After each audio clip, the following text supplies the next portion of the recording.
অবশেষে কিন্তু দারুণ সুখবর পেয়ে গেলেন অন্তর্বর্তীকালীন সরকারের পক্ষ থেকে সরকারি চাকরিজীবীরা। এখানে যেটা আপনারা দেখতে পাচ্ছেন, সরকারি চাকরিজীবীদের জন্য দারুণ সুখবর। 30 জুনের আগে কিন্তু মহার্ঘ ভাতার ঘোষণা। এবং আরেকটি সংবাদ এখানে থাকবে, সেটা জাতীয়করণের দাবিতে নতুন কর্মসূচি এমপিভুক্ত শিক্ষক কর্মচারীদের এবং নবম পে স্কেল মহার্ঘ ভাতার দাবি সমাধানের আশ্বাস। তো চলুন মূল আলোচনায়। এখানে যেটা বলা হয়েছে যে আগামী 30 জুনের আগেই কিন্তু সরকারি কর্মচারীদের জন্য মহার্ঘ ভাতার ঘোষণা করা হবে বলে জানিয়েছেন জনপ্রশাসন মন্ত্রণালয়ের সিনিয়র সচিব ডক্টর মোখলেসুর রহমান। তিনি কিন্তু বৃহস্পতিবার সচিবালয়ে সাংবাদিকদের এক প্রশ্ন জবাবে কথা জানান।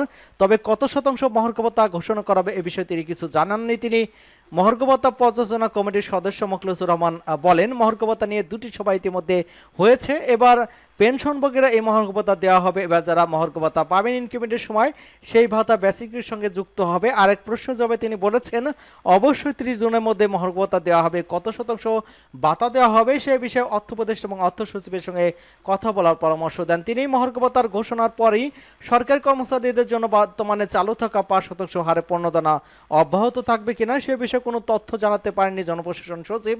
তিনি বলেছেন, অনুমান করে বলা ঠিক নয়, আপনারা অর্থ উপদেষ্টা এবং অর্থ সচিবের সঙ্গে কথা বলতে পারেন, এমনটা কিন্তু জানানো হয়েছে। এবং পরবর্তীতে আমরা দেখতে পেয়েছিল যে 7 ফেব্রুয়ারি কিন্তু একটা মহাসমাবেশ হয়েছে।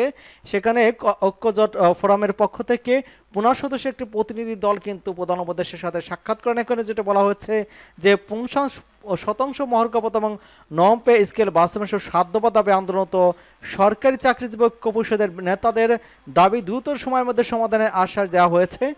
15 সদস্য একটি প্রতিনিধি দল প্রধান উপদেষ্টার কাছে স্মারকলিপি দিতে যান, তখন প্রধান উপদেষ্টা ব্যস্ত থাকা তার হয়ে সহকারী একান্ত সচিব সাব্বির আহমেদ তাদের এই আশ্বাস দেন। ঐক্য পরিষদের নেতাদের সাব্বির আহমেদ বলেন, আপনাদের অনেক দুঃখ কষ্ট আছে, সেগুলো আমি দেখেছি। সেগুলোর মধ্যে অগ্রাধিকার দাবিগুলো দ্রুত সময়ে সমাধানের জন্য জন ও সংশ্লিষ্ট কর্তৃপক্ষের কাছে পাঠিয়ে দেব।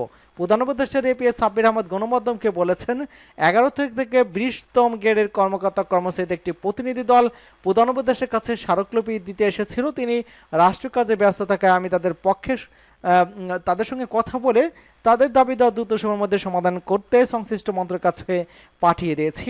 বর্তমান উপদেষ্টা তাদের দাবির বিষয়ে কনসার্ন, আশা করছি দ্রুত সময়ের মধ্যে সমাধান হবে। বাংলাদেশ সরকারি কর্মচারী উন্নয়ন পরিষদের সাধারণ সম্পাদক এবং ঐক্য পরিষদের সহায়ক আসাদুল ইসলাম বলেছেন, 2015 সর্বশেষ পে স্কেল দেওয়া হয়েছিল। প্রতি 4 বছর পর কিন্তু স্কেল দেওয়ার কথা, কিন্তু সেটি আর দেওয়া হয়নি। এক্ষেত্রে কিন্তু তাদের দাবি হচ্ছে যে দ্রুত সময়ে মহার্ঘ ভাতা দেওয়া হবে এবং নবম যে পে স্কেল সেটা বাস্তবায়নের জন্য কমিশন গঠন করতে হবে। এবং অন্য আরেকদিক একটা সম্মান হচ্ছে, যেটা হচ্ছে গত 20 ফেব্রুয়ারি আন্দোলনরত শিক্ষকদের শিক্ষা ভবন অভিমুখে পদযাত্রায় বাধা দেয় পুলিশ। এরপরে 8 সদস্যের প্রতিনিধি দল আলোচনার জন্য সচিবালয়ে যান। পরে তারা ঘোষণা দেন শুক্র শনিবার প্রতীক অনশনে বসবেন তারা, এবং আর রোববার ফের সচিবালয় অভিমুখে যাত্রা করা হবে। সচিবালয় কর্মকর্তাদের সঙ্গে আলোচনা ফলপ্রসূ না হয় এই নতুন কর্মসূচি ঘোষণা করা হয়। আপনারা দেখতে পাচ্ছেন এমপিভুক্ত শিক্ষকরা আন্দোলন চালিয়ে আছেন। এমপিভুক্ত শিক্ষা প্রতিষ্ঠানের জাতীয়করণ, শতভাগ উচ্চ ভাতা, সরকারি কর্মচারীদের মতো একই হারে বাড়ি ভাড়া এবং চিকিৎসা ভাতার দাবিতে আন্দোলনরত শিক্ষকরা নতুন কর্মসূচি ঘোষণা করেছেন। ঘোষণা অনুযায়ী তারা আগামীকাল সোমবার প্রতীকী অনশনে বিক্ষোভ মিছিল করবেন এবং রোববার জাতীয় প্রেস ক্লাবের সামনে থেকে শিক্ষক কর্মচারীরা ওই সাধারণ কর্মসূচির ঘোষণা দেন। এর আগে কিন্তু রোববার দুপুরে শিক্ষক কর্মচারী পদযাত্রা করেন জাতীয় প্রেস ক্লাব থেকে পল্টন মোড় ঘুরে ফের প্রেস ক্লাবে এসে অবস্থান নেন। তারা জানিয়েছেন, মঙ্গলবার সপরিবারে মাস টু সেক্রেটারিয়েট কর্মসূচি ঘোষণা দিয়েছেন তারা।